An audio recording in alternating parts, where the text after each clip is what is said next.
বন্ধুরা কেমন আছো সবাই? আশা করি ভালো আছো, আমিও ভালো আছি। চলে আসলাম আরেকটা ভিডিও নিয়ে।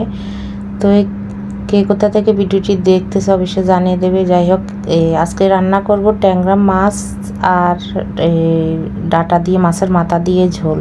ট্যাংরা মাছ টমেটো দিয়ে ভুনা করব। তো সেই রেসিপিটাই তোমাদের সাথে শেয়ার করতেছি। তো প্রথমে লবণ হলুদ দিয়ে মাছের মাথাগুলো ভেজে নিলাম। মাছের মাথা আর ট্যাংরা মাছগুলো ভেজে নিব, 2 চুলায় ভাজি করব। তো ওই পাশে চুলো আমি কড়িয়ে বসিয়ে দিলাম। তো এখানে মাছের মাথাগুলো ভেজে নিতেছি, সঙ্গে আবার কয়েকটা ট্যাংরা মাছও দিয়ে দিতেছি। তো যেহেতু 2 চুলা আছে, 2 পাশে রান্না করলে খুবই তাড়াতাড়ি হবে। তো মাছগুলো উল্টিয়ে দেব, এক পাশ হয়ে গেছে, অপর পিঠ আমি উল্টিয়ে দেব। তো যারা আমার ইউটিউব থেকে আমার ভিডিওগুলি দেখতেছ তারা সাবস্ক্রাইব করে দেবে আর একটু ফলো করে দেবে। তো এখন মাছগুলো ভাজা শেষ, এখন উল্টিয়ে দিয়ে তারপরে আমি নামিয়ে নেব।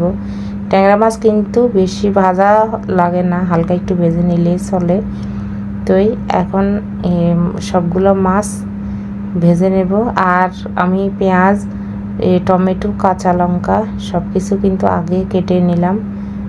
তো ডাটা দিয়ে রান্না করব মাছের মাথা, তো ডাটাও কেটে নিলাম। তো এখানে পরিমাণ মতন তেল দিয়ে দিলাম। তেল দিয়ে তারপর পেঁয়াজগুলো দিয়ে দিতেছি। পেঁয়াজগুলো একটু ভাজা ভাজা করে নেব। এখানে প্রায় 2টা পেঁয়াজ আছে। তো এই পেঁয়াজগুলো একদম লাল লাল করে ভেজে তারপর আমি পরিমাণ মতন টমেটোগুলো দিয়ে দিব। তো এখানে আছে টমেটো প্রায় 3টা। তো এই কাঁচা লঙ্কা দিয়ে দিতেছি। তো এখন একটু কষিয়ে নেব খুব ভালোভাবে। পরিমাণ মতন লবণ দিয়ে দিলাম, হলুদ দিয়ে দিলাম 1.5 চামচের মতো। তো বাস, এখন আর কিছুই দেব না, খুব ভালোভাবে কষিয়ে নেব। এখন যেহেতু নতুন টমেটো দিয়ে কিন্তু এখন যে কোনো তরকারি খেতে ভালো লাগবে। আর কদিন পর কিন্তু আর ভালো লাগবে না টমেটো, তখন অরিজিনাল পাওয়া যাবে না।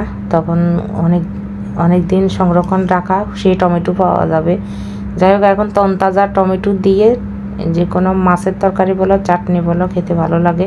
তো এখানে পরিমাণ মতন একটু জল দিয়ে ধনিয়ার গুঁড়ি আর জিরার গুঁড়ি, 1 চামচ ধনিয়ার গুঁড়ি আর 1 চামচ জিরার গুঁড়ি দিয়ে দিলাম। দিয়ে হালকা আর একটু কষিয়ে নেব। কষিয়ে তারপর পরিমাণ মতন জল দিয়ে দেব। তো আমি একটু জল পরিমাণ আগে বেশি দিয়ে দিলাম, কারণ তরকারি যেন পুড়ে না যায়, সেজন্য একটু জলটা বেশি দিয়ে দিলাম। যাই হোক, এখন রান্নাটা প্রায় হয়ে আসছে। এখন বেশি আর জল দেব না, হালকা একটু জল দিয়ে দিলাম। তো একটু ফুটলে তারপর সবগুলো ট্যাংরা মাছ একে একে দিয়ে দেব। তো সবগুলো মাছ এখন আমি দিয়ে দিতেছি।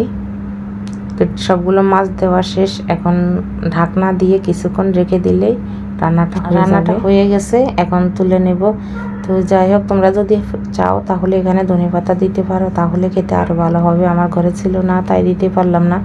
তো বন্ধুরা, আজকের মতন ভিডিও এই পর্যন্ত। ভিডিওটি যদি ভালো লাগে তাহলে লাইক, কমেন্ট, শেয়ার করে কাকলি রানী কিচেনের পাশে থাকবে।